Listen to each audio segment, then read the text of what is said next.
My last name is Slugger. And she's the Pathways Navigator at the Child Care Resources Office, where she supports early educators with their professional growth and development. With that, I give you the hand.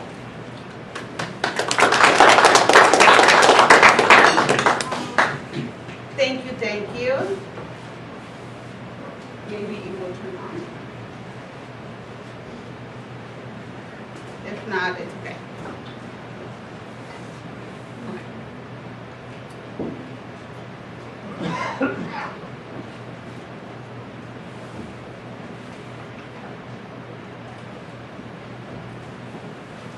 We'll do without, it's okay.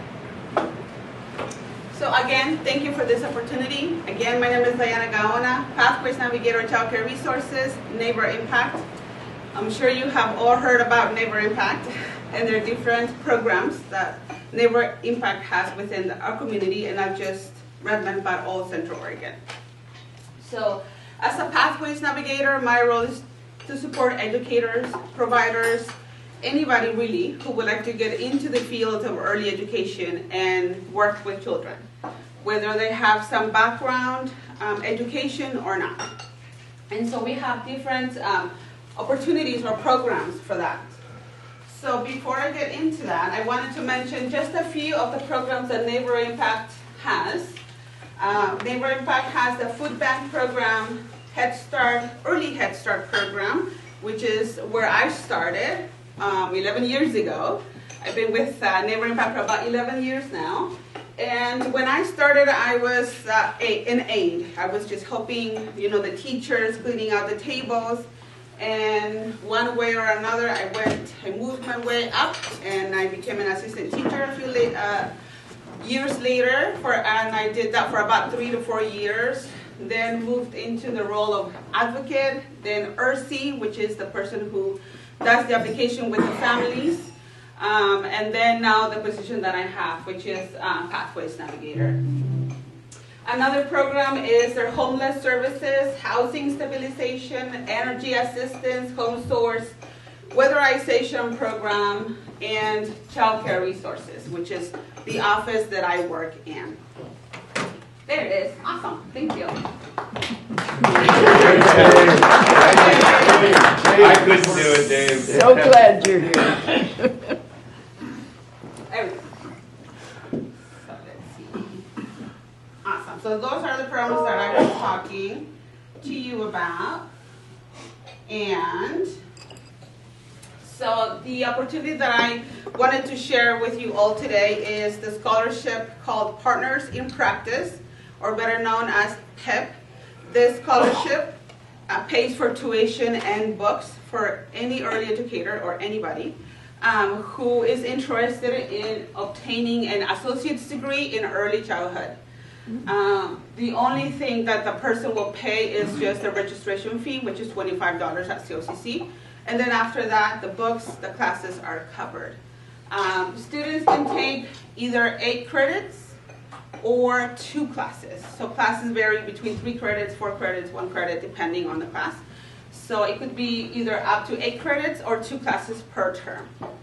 There's no requirement of income. There's no requirement for being a full-time student or attending every single term. If they want to do 1 class at a time because that's all they have the time for, then that's great. Another eligibility requirement is that they have to pass the classes with at least a C grade or above, and then just to share that information with us so that we can keep that data and then show the funders so we can get more funds to keep supporting. And we have so many students that have actually taken advantage of this opportunity, and some of them are now moving on into bachelor's degrees, and not just with the Head Start, Early Head Start program, but also with other providers in preschools around our area. So everybody is who is in the field of early ed or would like to get into the field of early ed, this is a great opportunity for them. So one of the other things that this scholarship can pay for are all those different certificates shown there. There's about in there, it also has associates and associates of transfer degrees, but there's about 3 to 4 short-term certificates, and then all the way to an associates or associates of transfer degree. We also have the early learning conference once every year. That little flyer is from last year. We have it usually at the end of April, and then every provider, early educator is invited to come, connect, network, and just learn new ideas of how to work with kiddos, get updates of whatever's going on, and it's a great way to get everybody into one place. We usually have it at the Bend campus, and last year we had about 500 attendees because we had people coming from other places in Oregon and Washington, so we had a really big conference last year, and I believe every year it keeps growing, so we're not sure where we're going to have it next year if our numbers keep going up, because the capacity at COCC, I think it caps at 5 or 550. So hopefully we won't get there yet, but it's been great. Let's see. Another program held within our office is the Fast Track program. This program was born in partnership with different preschools around our community, not Head Start, just private preschools or in-home providers who were needing extra helpers, extra teachers, and there was no teachers at all, especially after COVID. That really impacted the preschool settings and providers, and so that program came for anybody who wanted to actually work with kiddos and didn't have the background.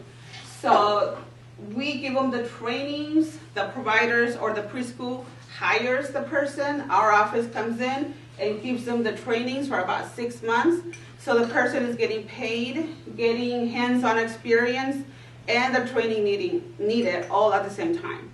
So within 6 months, they're able to be a lead teacher in their own classroom or without provider, because every provider or every preschool is different. They have different guidelines depending on their funds. So at least with that, they can be either assistant teachers or lead teachers in a classroom. Another one is this Oregon Registry Online. Every early educator in the state of Oregon has an account. It's a free account for the early educators or teachers, and they keep their training, CPR, background checks, like everything an educator needs. It's all housed there. Bookio is through our office as well. That's where we have trainings available. Any teacher, if they're needing a training in diversity or special needs or any of those, they can go into our website, look for what trainings are offered for the month or for the quarter, and then they can sign up to get that training.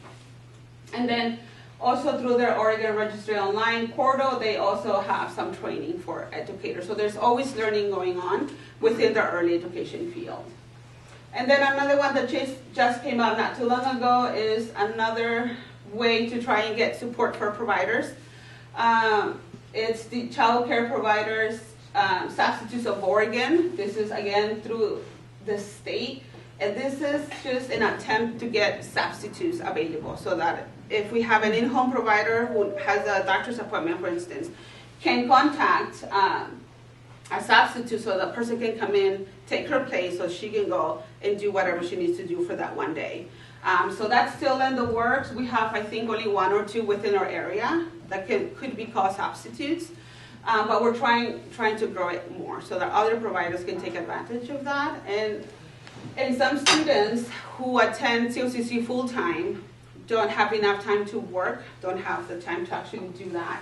And so this would be another great way for them to have a flexible schedule, get a little extra money in, and at the same time support providers.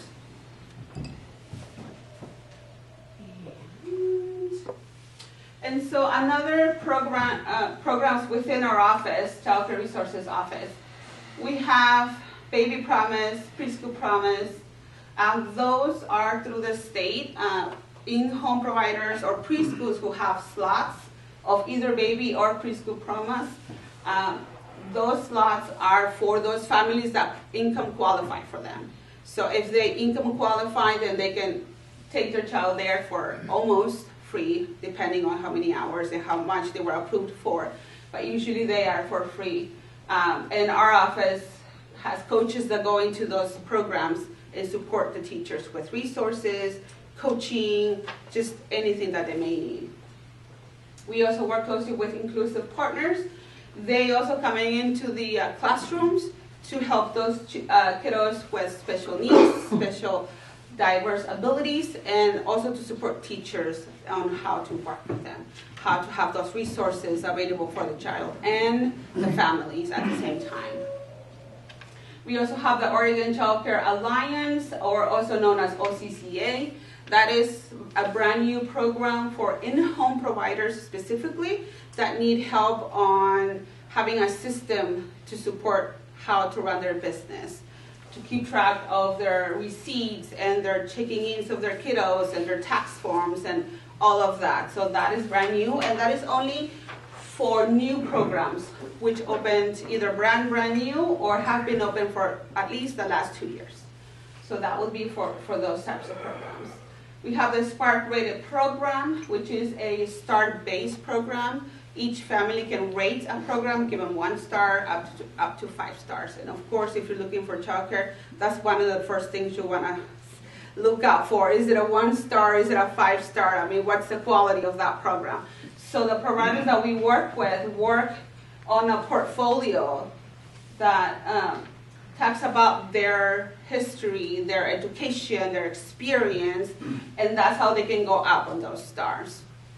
So we work very closely with that. We have different people, coaches that go in and work with them one-on-one to support them through this process.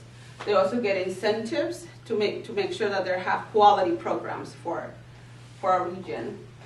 And then we also have the Early Childhood Business Accelerator program. This is a grant, a state grant for those who would like to start their own in-home business childcare. So they go through a process of about 3 months program, and once they're done, they may be eligible to receive $5,000 and begin their own in-home childcare program. And again, this is to support our community and to support all those centers or cities that need more childcare. I don't know if you've heard, but everybody's saying that this is a childcare desert place. You cannot find childcare anywhere, and so this is part of that effort to get more childcare places open that, of course, have quality and that would know how to work with children, not just have them sitting there watching TV all day.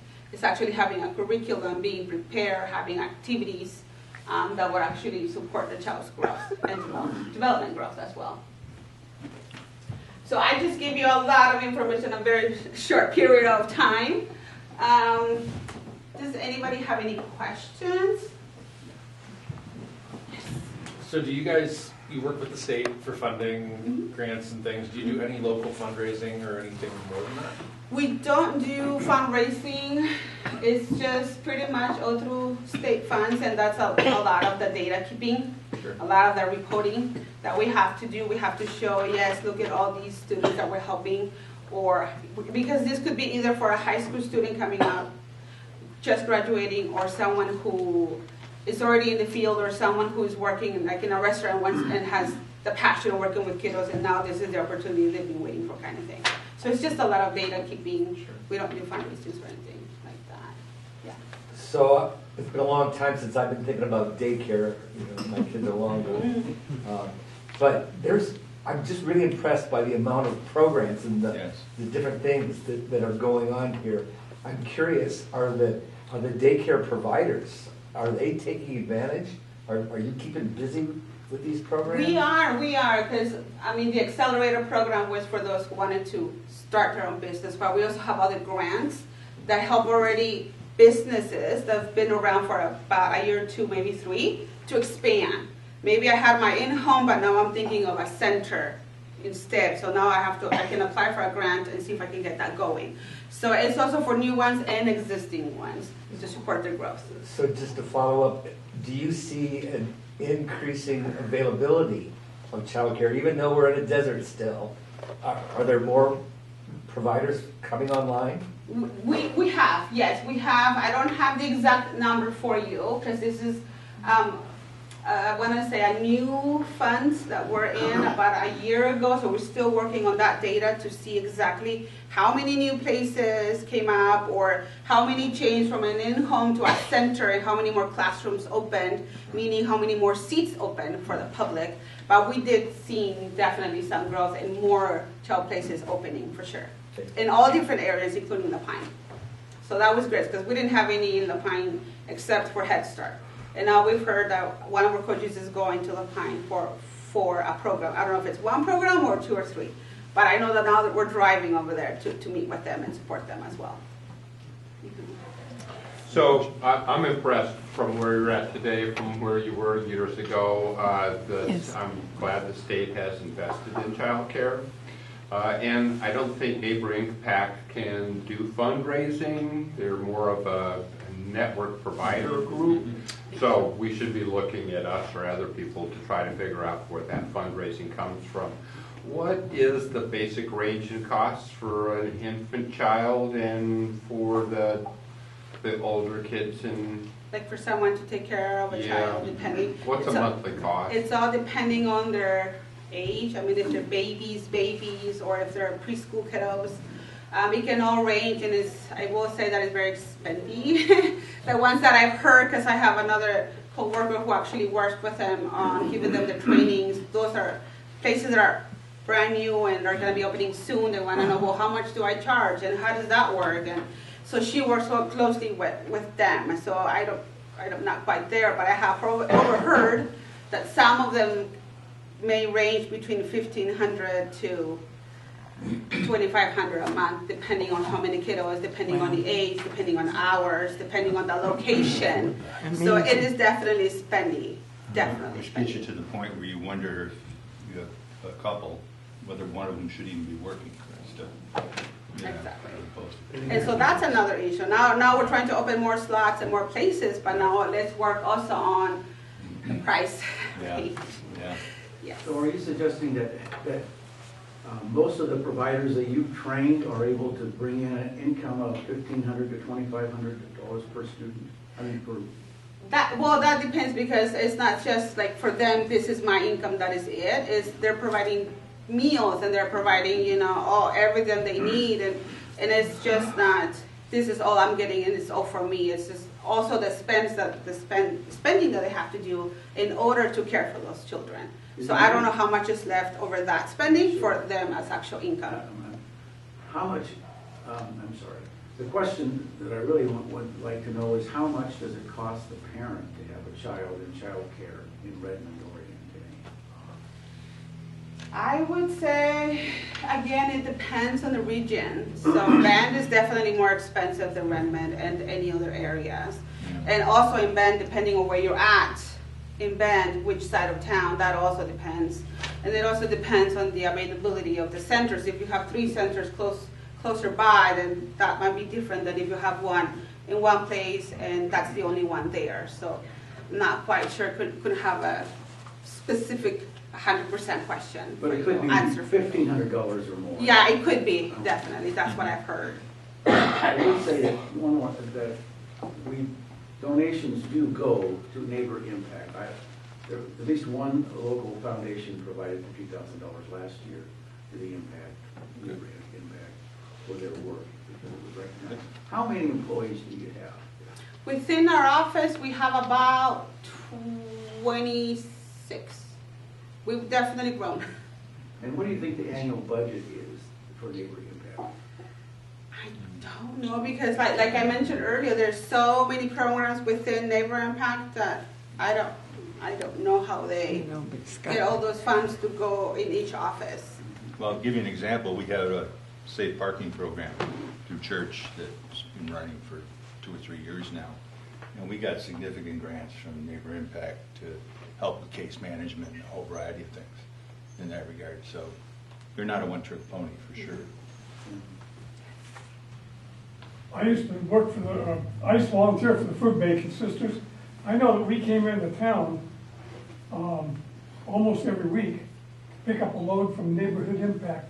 How does that program relate to what you're talking about here? I think, the food program is also under Neighbor Impact, the food bank. And then from them, I'm not quite sure how they work specifically, but I do know that they have connections with the other communities to help distribute that food over. So I'm not quite sure. Like I said, there's so many programs within Neighbor Impact that I'm not quite sure how every single one works. And we've talked about Jericho Road and a lot of the other food security programs. I used to go every week to their warehouse to pick up food for that program. So, Don, to answer your question, it's $20.04 an hour to leave your kid at a child care in Renton is the average hourly rate. I think I'm gonna take care of it myself. Are there any subsidies for these parents? Yes, the preschool program, the baby program, those are all subsidies that the parents can apply for. Amber, you got a It's question? income-based, so. Sorry. That's okay. So I've noticed on the news the last 6 months or so that there's been several centers that have closed.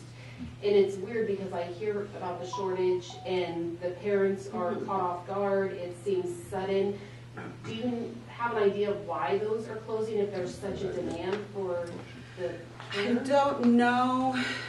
It could be, many factors, depending, again, the price could be one, the location could be another one. If the owner itself had some things going on, I mean, it could be all sorts of factors. Enforcement. Unfortunately, but we do see more trying to come in and work to open their own businesses.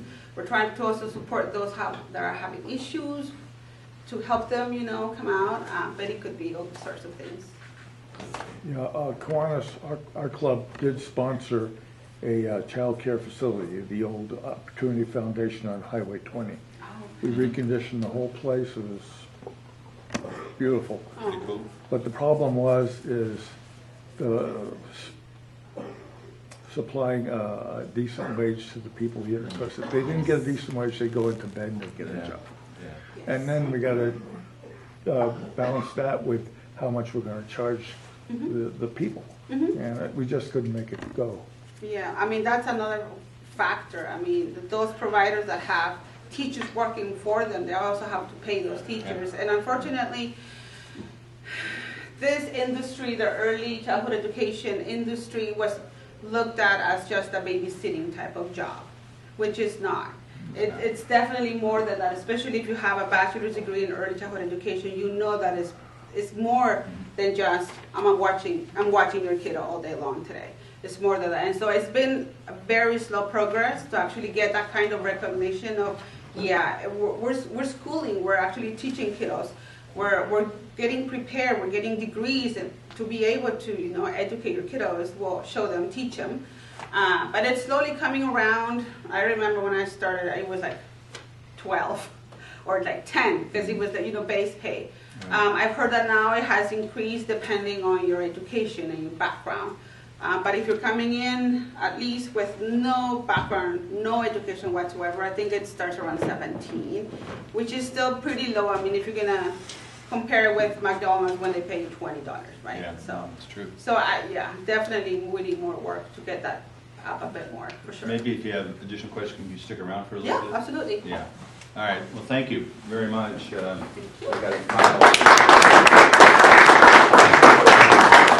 final quote here. Can we take a picture? Let me just. The love and care you pour into your work as a child care worker has the power to shape our future, one child at a time. Absolutely, one child at a time. All right. You can pretend. Oh, yeah. Here's your Thank you. We'll get you a pen, I promise. Thank you. Appreciate Do it. you mind if I leave some of these here? Oh, yeah. Please.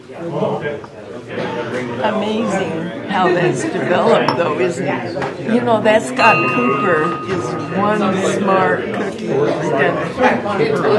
yeah. I pulled him out.